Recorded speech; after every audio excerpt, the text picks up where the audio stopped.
पाठशाला में अब पीएम मोदी के उस मेगा प्लान का चैप्टर जो चीन का बिजनेस ठप कर दे। पीएम मोदी और 14 दोस्त कैसे मिलकर चीन की कंप्लीट घेराबंदी कर रहे हैं, जिसके बाद चीन की पैसे वाली अकड़ खत्म हो जाएगी, उसका चैप्टर दिखा।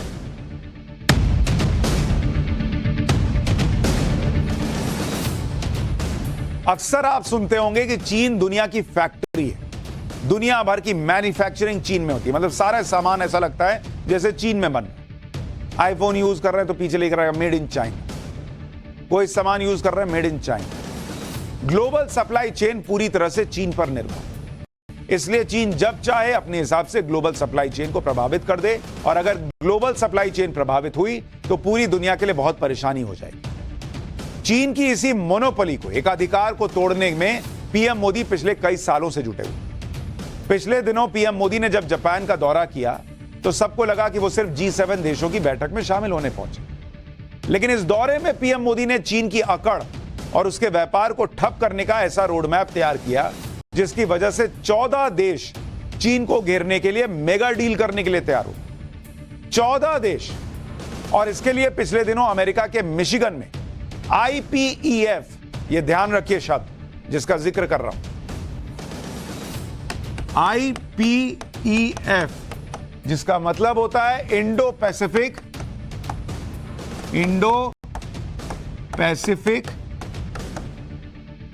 इकोनॉमिक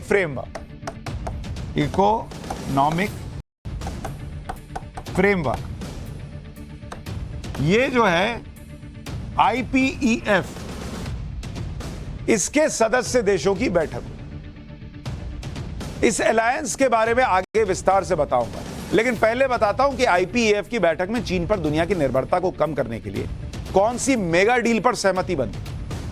इस बैठक में व्यापार को लेकर चीन पर निर्भरता कम करने के लिए IPEF देशों के बीच सप्लाई चेन एग्रीमेंट बनाने की घोषणा। इस एग्रीमेंट पर मुहर लगने के बाद IPEF देश कच्चे माल की कमी जैसे हालात से निपटने के लिए सप्लाई चेन काउंसिल और क्राइसिस रिस्पांस नेटवर्क तैयार करेंगे, क्योंकि कोरोना संकट के दौरान चीन में सख्त लॉकडाउन की वजह से कच्चे माल की सप्लाई में परेशानी का सामना करना पड़ा था। एग्रीमेंट के तहत IPEF के सदस्य देशों में सप्लायर्स और स्किल्ड मैन पावर का पता लगाने के लिए मैकेनिज्म तैयार किया जाए। साथ ही IPEF के सभी सदस्य देश निवेश जुटाने में भी एक दूसरे की मदद करेंगे। भले इस डील पर अमेरिका में हुई मंत्री स्तर की बैठक में सहमति बनी, लेकिन इस बैठक का एजेंडा पीएम मोदी ने जापान दौरे में ही तय कर दिया। 23 मई को टोक्यो में पीएम मोदी ने अमेरिका के राष्ट्रपति बाइडेन और जापान के पीएम फूमियो किशिदा के साथ मिलकर IPEF के सभी सदस्य देशों के साथ एक इंपॉर्टेंट बैठक की। दरअसल चीन पहले ही क्वाड देशों के बीच बढ़ती नजदीकियों से परेशान है। क्वाड का बताया ना आपको, अमेरिका है, इंडिया है, जापान है, ऑस्ट्रेलिया है, तो उससे पहले ही चीन परेशान है। अब IPEF यानी इंडो पैसिफिक इकोनॉमिक फ्रेमवर्क के 14 देश आपस में व्यापारिक रिश्ते मजबूत कर रहे हैं, जिसकी वजह से चीन की परेशानी बढ़नी तय है। नक्शे की मदद से चीन की परेशानी की वजह आपको समझाता हूं। अमेरिका के अलावा चीन के आसपास मौजूद देश IPEF के सदस्य देश हैं, जिनमें भारत के साथ ऑस्ट्रेलिया है, ब्रुनेई है, फिजी है, इंडोनेशिया है, जापान है, दक्षिण कोरिया है, मलेशिया है, न्यूजीलैंड है, फिलीपींस है, सिंगापुर है, थाईलैंड है और वियतनाम शामिल। अब अगर आप ये सारे देश देखेंगे तो ये सारे देश चीन के आसपास के देश हैं, और ये सारे देश भारत पर भरोसा करते हैं, इसलिए भारत के साथ व्यापार बढ़ाना चाहते हैं। दूसरी तरफ चीन इस पूरे इलाके पर कब्जा करना चाहता है ताकि वो अपना व्यापार बिना किसी रोक टोक के कर सके। इसलिए भारत और अमेरिका इस इलाके में चीन की तानाशाही को रोकने के लिए इंडो पैसिफिक रीजन में मौजूद अपने सहयोगी देशों के बीच कारोबारी रिश्ते मजबूत करने में जुटे, जिससे चीन की मुसीबत बढ़नी तय।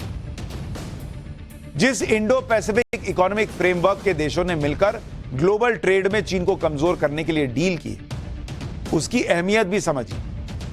IPEF के सदस्य देशों की कुल GDP पूरी दुनिया की कुल GDP का 40% है। मतलब ये 14 देश जो हैं वो मिलकर 40% कंट्रीब्यूट करते हैं दुनिया की GDP में। दुनिया भर में होने वाले व्यापार का 28% इन्हीं देशों के बीच होता है। 14 देशों के बीच डील कैसे चीन की इकोनॉमी को बर्बाद कर सकती है वो भी सुनिए।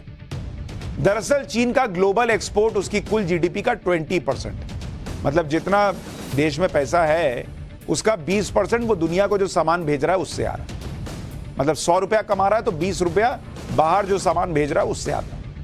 ऐसे में अगर उसके आईपीएफ के एग्रीमेंट की वजह से चीन के एक्सपोर्ट पर मार पड़ी तो चीन की इकोनॉमी की हालत बहुत खराब हो जाएगी, क्योंकि चीन पहले से ही परेशान है, उसकी आर्थिक हालत पहले से ही बिगड़ी हुई है।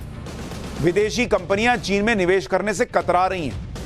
एक सर्वे के मुताबिक चीन में निवेश को लेकर पिछले 12 साल में विदेशी कंपनियों का भरोसा 22% गिर गया है। मतलब कंपनियां चीन पे भरोसा नहीं कर रही। पिछले 5 साल में 100 से ज्यादा कंपनियां चीन छोड़कर जा चुकी हैं।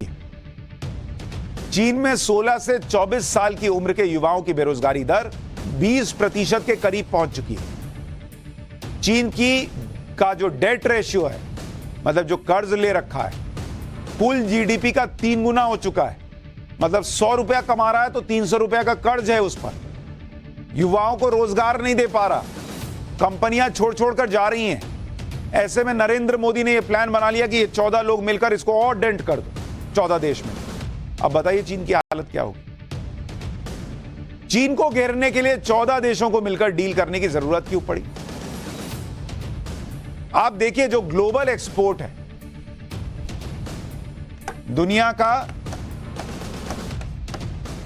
निर्यात देखिए, उसमें चीन का शेयर जो है वो 1978 में मात्र 0.8%। मतलब दुनिया में अगर 100 सामान जो है वो अलग अलग देशों से इधर उधर हो रहा था तो एक सामान भी 0.8 है ना भाई, एक सामान भी लगभग, या मान लीजिए एक सामान चीन से होता था निर्यात। 1978 तक चीन ग्लोबल एक्सपोर्ट के मामले में पिछड़े और छोटे देशों की कैटेगरी में आता था। लेकिन 2020 आते आते चीन ने खुद को कहां पहुंचा लिया पता है?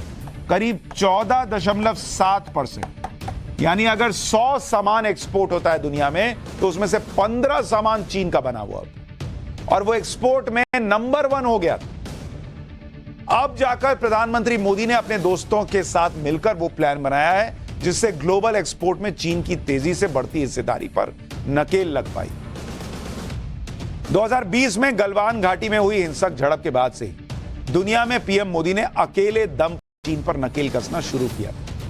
चीन के प्रोडक्ट्स के इंपोर्ट पर अलग अलग तरीके से रोक लगनी शुरू हुई, इसके बाद नियमों में बदलाव किए गए। साथ ही चीन पर निर्भरता कम करने के लिए मेक इन इंडिया के तहत वोकल फॉर लोकल पर जोर दिया गया, जिसकी वजह से चीन के वर्चस्व वाले टेलीकॉम, कंप्यूटर, मोबाइल, खिलौने और दूसरी कई सेक्टर्स में भारत का प्रोडक्शन बहुत तेजी से बढ़ा है। 2014 से पहले भारत में मोबाइल मैन्युफैक्चरिंग की सिर्फ 2 फैक्ट्री, जबकि अब संख्या बढ़कर 200 के पार है। 2018 में भारत में करीब 5 करोड़ 80 लाख मोबाइल फोन तैयार हुए थे, जिनकी कीमत 18,900 करोड़ रुपए थी। 2022-23 में यह बढ़कर 31 करोड़ मोबाइल फोन हो गए और इनकी कीमत 2,75,000 करोड़ रुपए हो गई। 2018-19 की तुलना में 2022-23 में भारत के टॉय एक्सपोर्ट में, जो खिलौना बाहर भेज रहा था भारत, 172% बढ़ गया। 2018-19 में भारत ने 900 करोड़ रुपए के खिलौने एक्सपोर्ट किए थे। ये 2022-23 में 2,435 करोड़ रुपए हो गए।